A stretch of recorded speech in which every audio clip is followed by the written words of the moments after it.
ধ্ৰুৱই এই মহাপ্ৰসাদৰ গৰাকী হ'ল আৰু পৰম ব্ৰহ্ম ভগৱন্তক আৰাধনা কৰাৰ যি কৌশল, এই কৌশল তেওঁ নাৰদ মুনিৰ পৰা লাভ কৰিলে। এতিয়া সেই নাৰদ মুনি সদৃশ আমাৰ সমাজৰ অগ্ৰজসকলে আমাৰ প্ৰত্যেকজন মানুহকেই ধ্ৰুৱই যেনেকে ধ্ৰুৱলোকত গতি পালে, তেনেকে আমি প্ৰত্যেকজন মানুহেই যাতে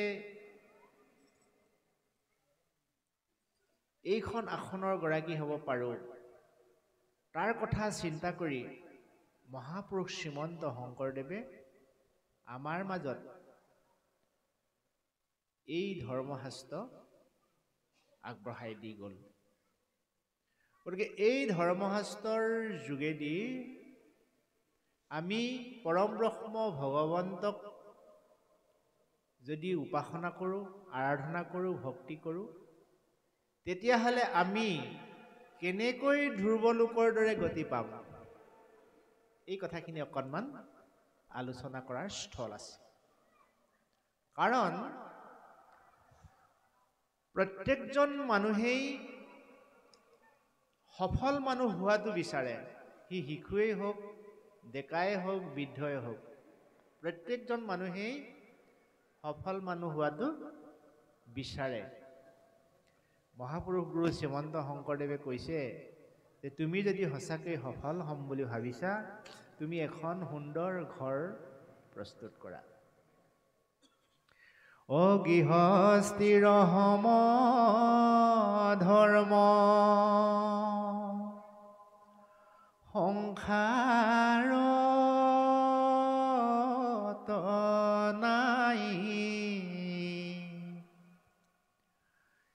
নিয়ম সংযমে মাথো থাকিবা সদায়।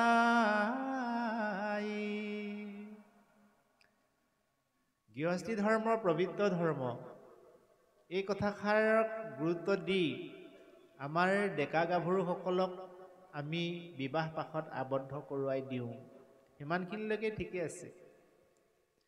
কিন্তু বিবাহ পাশত আবদ্ধ হোৱাৰ পিছত অভাৱ নামৰ গোপন শত্ৰুটোৱে সেই হাল দম্পতীক ইমানেই হেঁচা মাৰে, ইমানেই হেঁচা মাৰে, ইমানেই হেঁচা মাৰে, যাৰ প্ৰভাৱত গৃহস্থী সংসাৰৰ নিয়ম সংযমৰ বাহিৰত সেই দম্পতীহাল উপনীত হয়গৈ।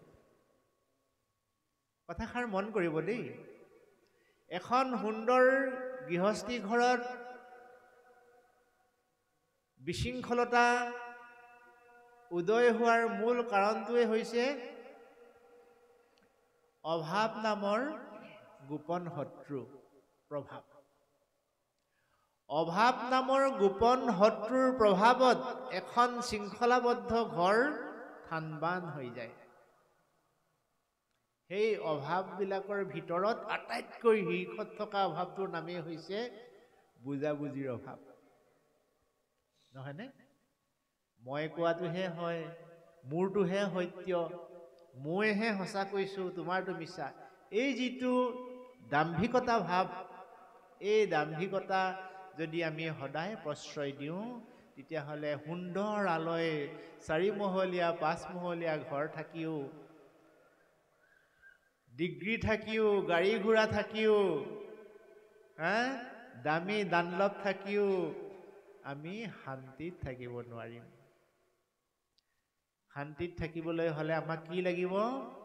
সহানুভূতি, মৰম চেনেহেৰে ভৰা এখন ঘৰ, য'ত থাকিব সৰলতা, নম্ৰতা, ভদ্ৰতা, মাৰ্জিত বচন। অৰ্জুনে গান্ধীৱক লৈ গৰ্ব কৰিছিল, কাৰণ গান্ধীৱৰ ধনুৰ যোগেদি অৰ্জুনে জয় কৰিব পাৰিছিল। ভীমে গদাক লৈ গৰ্ব কৰিছিল, কাৰণ ভীমে গদাৰ দ্বাৰাই তেওঁ জয়লাভ কৰিছিল। আপোনাৰ মোৰ কি আছে? আমাৰতো নিজৰ বুলিবলৈ একো নাই। গতিকে আমাৰো তেনেকুৱা এটা অক্ষয় ভাণ্ডাৰ আছে, সেই অক্ষয় ভাণ্ডাৰটোৱে হৈছে আচৰণ। মন কৰিব দেই, আমাৰ অক্ষয় ভাণ্ডাৰটোৰ নাম কি? আচৰণ। ল'ৰাই হওক, ছোৱালীয়ে হওক, বৃদ্ধই হওক, শিশুৱে হওক। সৰ্বপ্ৰিয় হয় লোক বিনয়ী বচনে, ৰাখা এই উপদেশ আপোনাৰ মনে। আজি আমি আচৰণ প্ৰয়োগৰ ক্ষেত্ৰত ব্যৰ্থ হৈছো, যাৰ কাৰণে আমি আনৰ প্ৰিয় পাত্ৰ হ'ব পৰা নাই। ধৰ্মশাস্ত্ৰ এই কাৰণে পঢ়িব লাগে, ভকতৰ সংগ এই কাৰণে ল'ব লাগে যে আচৰণৰ যিটো কৌশল, এই আচৰণৰ কৌশল সাধু সন্তৰ মাজৰ পৰাহে বুটলি ল'ব পাৰি। ইয়াক বিজ্ঞানীও উদ্ঘাটন কৰিব পৰা নাই। এই বিশ্বব্ৰহ্মাণ্ডত জ্ঞান বিজ্ঞান তদং ৰহস্য, সত্য শৌচ ক্ষমা দয়া, এই গুণবিলাকৰ অবিহনে সংসাৰেই অসাৰ, সংসাৰেই অচল। গতিকে এইবিলাকক অটুট ৰাখিবলৈ হ'লে আমাৰ সমাজৰ প্ৰত্যেকজন মানুহেই আমি ইয়াক গুৰুত্ব দিব লাগিব। যদি আমি গুৰুত্ব নিদিওঁ, তেতিয়াহ'লে আমাৰ শস্যডৰা যেনেকে লহপহকৈ বাঢ়ি অহা শস্যডৰাক যেনেকে বন্য জন্তুৱে আক্ৰমণ কৰিলে সেইখিনি ল'বলৈ একো নাথাকে, তদ্ৰূপ আমাৰ জীৱনত যদি এই সমস্যাবিলাক, এই অভাৱবিলাক, এই শত্ৰুবিলাকে আমাৰ শৃংখলাবদ্ধ জীৱনত কেনেবাকৈ থিতাপি ল'বলৈ পায়, সি কিন্তু আমাৰ শৃংখলিত জীৱনটো বিনাশ কৰি পেলাব। গতিকে এই অবাঞ্ছিত সমস্যাবোৰ আমাৰ মাজত প্ৰৱেশ নকৰিবৰ কাৰণে আমি এটা মথাউৰি দিব লাগিব। সেই মথাউৰিটোৱে হৈছে, সেই দেৱালখনে হৈছে, সেই জেউৰাখনে হৈছে, সেই ৱালখনেই হৈছে ঘৰখনত ঈশ্বৰৰ কথা আলাপ কৰা। আৰু ঘৰখনত ঈশ্বৰৰ কথা আলাপ কৰিবলৈ হ'লে ঘৰখনত এডোখৰ উপাসনাস্থলী থকাটো অত্যন্ত প্ৰয়োজন। যিখন ঘৰত উপাসনাস্থলী থাকে সেইখন ঘৰত এটা শান্তিৰ বাৰ্তা তাত প্ৰভাৱ বিস্তাৰ হয়। এটা দিন আছিল, আমাৰ ঘৰখনৰ পু বোৱাৰীয়ে ফুৰিবলৈ যাওঁতে ডাঙৰক সেৱা কৰিবলৈ সুবিধা নাপালে সেই পাকঘৰৰ সেই উধানটোতে সেৱা কৰি যায়, নহয়নে? আমাৰ ককাহঁতে, আইতাহঁতে কৈছিল যে বোৱাৰী ফুৰিবলৈ গৈছে, যোৱা তামোল পাণ এটা পাকঘৰতে দি আহাগে। মানে পাকঘৰৰ উধানটোক ইমান শ্ৰেষ্ঠতা দিয়া হয়, ইমান মৰ্যাদা দিয়া হয়। সেই অগ্ৰজসকলে কৰা সেই কথাষাৰত আপুনি মই আজি কি কৰিছোঁ চাওকচোন। ক'বলৈ বেয়া লাগে। ইমান পবিত্ৰ নিৰ্মল স্বচ্ছ পাকঘৰত আপুনি মই আজি মানে সেই পবিত্ৰতাটোৰ পৰা আমি বহু দূৰ আঁতৰত আছোহি।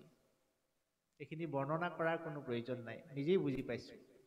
গতিকে আমি নিয়ম সংযমৰ মাজে যদি আমি এইখিনি অটুট ৰাখিব পাৰোঁ, তেতিয়াহ'লে আমি এই ধৰাধামত বৈকুণ্ঠ সুখৰ গৰাকী হ'ব পাৰিম। শৃংখলাবদ্ধ জীৱনেই হৈছে স্বৰ্গীয় সুখ, শৃংখলাবদ্ধ জীৱনেই হৈছে বৈকুণ্ঠ সুখ। আৰু শৃংখলাবদ্ধ জীৱনৰ পৰা আঁতৰি থকা ব্যক্তিজনেই হৈছে নৰক যাতনা। নৰক যাতনা কোনেও কামনা নকৰে, কিন্তু নৰকে নিজে নিজে আহি লগ দিয়েহি। গতিকে তাৰ কাৰণে আমি প্ৰত্যেকজন মানুহেই যদি সাৱধান হৈ নাথাকোঁ, তেতিয়াহ'লে আমিও সেই পৰ্যায়ত উপনীত হ'বগৈ লাগিব। আৰু এই ক্ষেত্ৰত কেৱল ভকতজনে বা দেউতাকজনেই গুৰুত্ব দিলে নহ'ব, এই ক্ষেত্ৰত সম্পূৰ্ণ সহযোগিতা দিব লাগিব ঘৰখনৰ মাতৃগৰাকী, আইগৰাকী। সেইকাৰণে নিজৰ ভাৰ্যাগৰাকীক অৰ্ধাংগিনী বুলি কোৱা হয়, 50-50 আধা আধা। আইসকলৰ পূৰ্ণ সহযোগিতাৰ অবিহনে এজন পুৰুষে, এজন মতা মানুহে কেতিয়াও ঘৰখন ভাল কৰিব নোৱাৰে। এইটো সম্ভৱেই নহয়। কাৰণ আমি মতা মানুহবিলাক যদিও ঘৰখনৰ মূল মানুহ, তথাপি আমাৰ মানে ইমানেই সামৰ্থ্য নাই, আইসকলে আলনাত জাপি থোৱা গেঞ্জিটোৱে আমি বিচাৰি নাপাওঁ। নহয়নে বাৰু?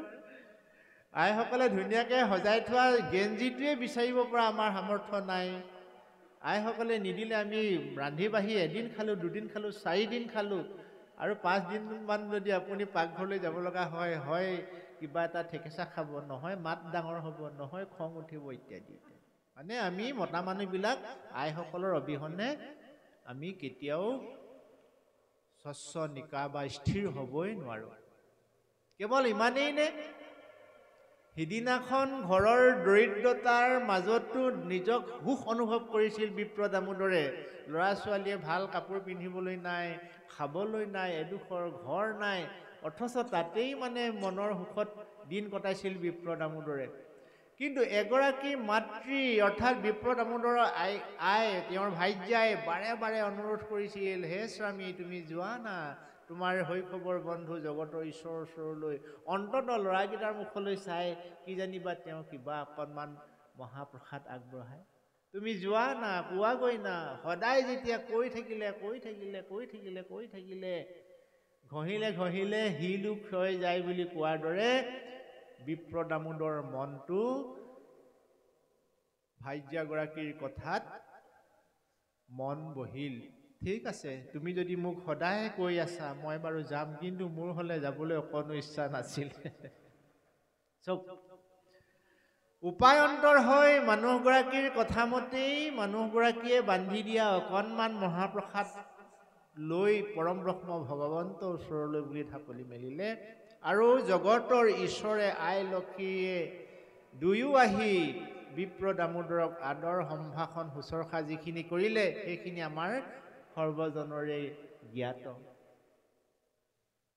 বৈকুণ্ঠৰ সুখৰ অধিকাৰী লাভ হ'ল বিপ্ৰ দামোদৰ। সোণৰ শয্যাত শয়ন কৰিলে, লক্ষীৰ যোগেদি তেওঁৰ আহাৰ গ্ৰহণ কৰিলে। কি সুন্দৰ জীৱন! এইখিনি কাৰ কাৰণে বিপ্ৰ দামোদৰে পালে? নিজৰ মানুহজনীৰ কাৰণে নহয়নে? যদি মানুহজনীয়ে এইখিনি কথা কৈ নাথাকিলেহেঁতেন বিপ্ৰ দামোদৰে ঈশ্বৰৰ ওচৰলৈ কেতিয়াও নগ'লহেঁতেন। গতিকে আমাৰ পুৰুষ প্ৰধান দেশৰ পুৰুষসকলক নিয়ন্ত্ৰণ কৰিব পাৰিব আইসকলে। এগৰাকী ভক্তিমাতৃ আইৰ যোগেদি এজন দিশহাৰা পুৰুষো নিয়ন্ত্ৰণৰ গৰাকী হয়। এগৰাকী ভক্তিমতী আইৰ আবাহনত পৰম ব্ৰহ্ম ভগৱন্তই কৃপা কৰোণা দয়া আদি দিবলৈ বাধ্য হয়। মনৰ দুখতে বিপ্ৰ দামোদৰে বৈকুণ্ঠপুৰী সেই ঈশ্বৰৰ ঠাইৰ পৰা ঘূৰি আহিল। কি আছিল মনৰ দুখ? দেহি ঐ, মোৰ মানুহজনীয়ে কৈ পঠাইছিল ঘৰখনৰ অভাৱৰ কথা সখাক ক'বলৈ, কিন্তু মই কোন সূত্ৰে কওঁ? এই মনৰ দুখত তেওঁ ঘৰলৈ আহিছিল। কিন্তু ঘৰত আহি দেখিছে কি চমৎকাৰ, প্ৰভুৰ কি লীলা, চাৰিওফালে ৰাস আৱৰণ। গতিকে কৃষ্ণই জগতৰ ঈশ্বৰ ভগৱন্ত হৈছে আমাৰ অন্তৰ্যামী। আমি কি ভাবিছোঁ প্ৰভু ভগৱন্তই জানে। ভগৱন্তক সেইকাৰণে নিষ্কামভাৱে যি মনুষ্যই পূজা কৰে তেওঁক আটাইখিনি দিয়ে। আমি ঈশ্বৰৰ ওচৰলৈ আহিছোঁ। আজি আইসকলে গুৱা পাণ দিছে, তামোল পাণ বন দিয়ে গুচি জনাইছে। আপুনি নিৰ্মলভাৱে বন দিয়ে গুচি জ্বলক। ঘৰখনৰ কল্যাণৰ হকে বুলি কৈ, জগতৰ কল্যাণৰ হকে বুলি কৈ আপুনি বন দিয়ে গুচি জ্বলক। পৰম ব্ৰহ্ম ভগৱন্তই কৃপা কৰোণাৰ দয়াৰ বলত আপোনাৰ মনৰ যিমানকেইটা ভাৱনা আছিলে তাতোতকৈ হাজাৰখিনি অভাৱ পূৰণ কৰিব। সেইকাৰণে নিষ্কামভাৱে পৰম ব্ৰহ্ম ভগৱন্তক যিয়ে আৰাধনা কৰে তেওঁৰ প্ৰতি ভগৱন্ত বেছি সদয় হয়, বেছি কৃপা বৰ্ষণ হয়। এতিয়া অকণমান সাধু কথা এটা শুনক।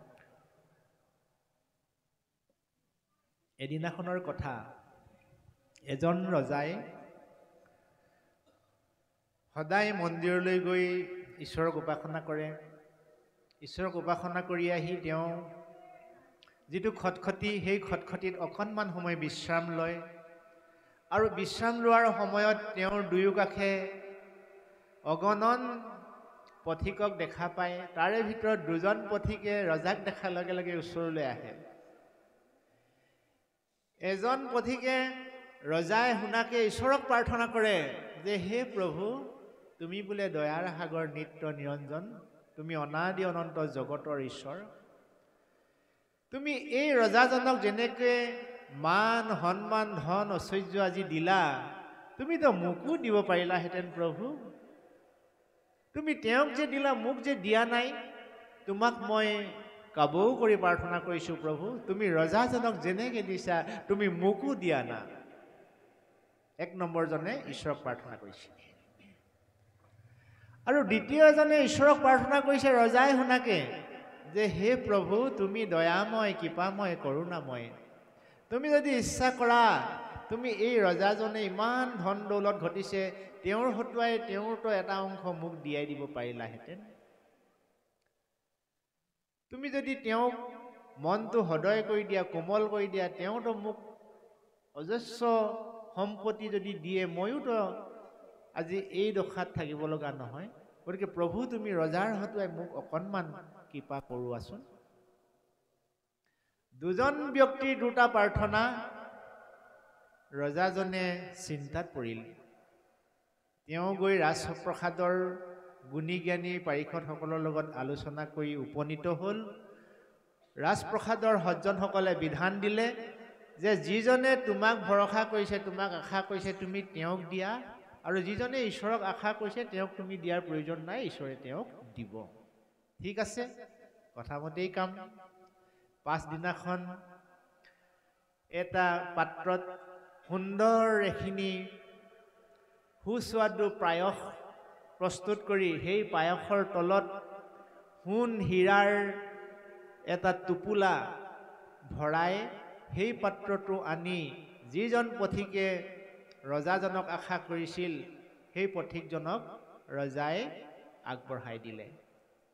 কথাটো মন কৰিব।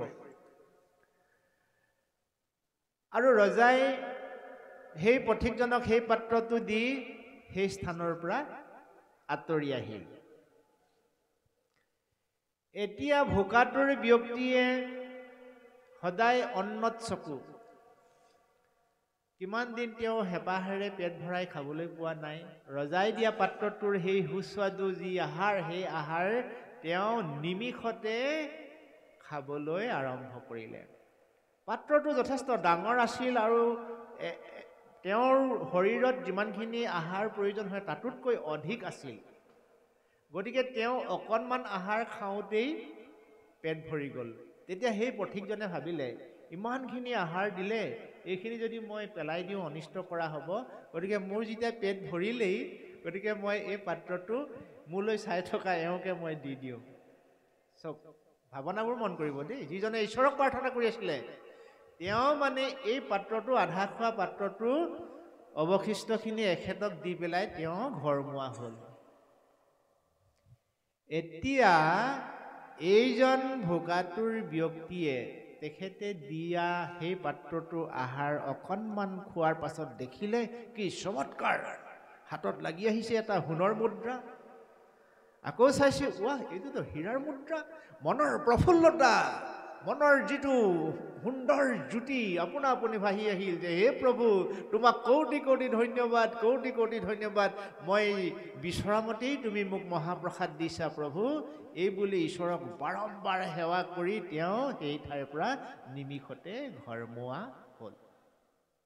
দ্বিতীয় দিনাখনৰ কথা। ৰজা আহি ঈশ্বৰ উপাসনা কৰি পুনৰ সেই খটখটিত থিয় হোৱাত যিজনে ঈশ্বৰক আৰাধনা কৰিছিলে সেইজনে আজি উপস্থিত হোৱা নাই। যিজনক তেওঁ পায়স দিছিল সেইজনে আগৰ ঠাইত আকৌ ৰৈ আছে। সেই পায়স দিয়াজনক ৰজাই কৈছে যে তোমাক যে মই কালি পায়স দিছিলোঁ তুমি খালানে? বোলে খালোঁ। গোটেই আটাইখিনি খালানে? নহয়, মোৰ যিমানখিনি প্ৰয়োজন আছিল সিমানখিনিহে খালোঁ। তেতিয়াহ'লে বাকীখিনি কি কৰিলা? বোলে বাকী পাত্ৰটো মই পেলাই দিবলৈ বেয়া পাই মোৰ ওচৰত থকাজনকে মই দি দিলোঁ।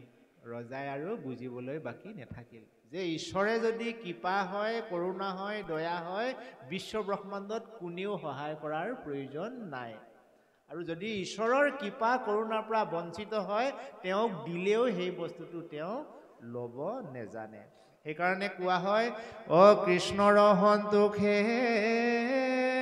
তলৈ কিয় সন্তোষ, হেহি কনাহা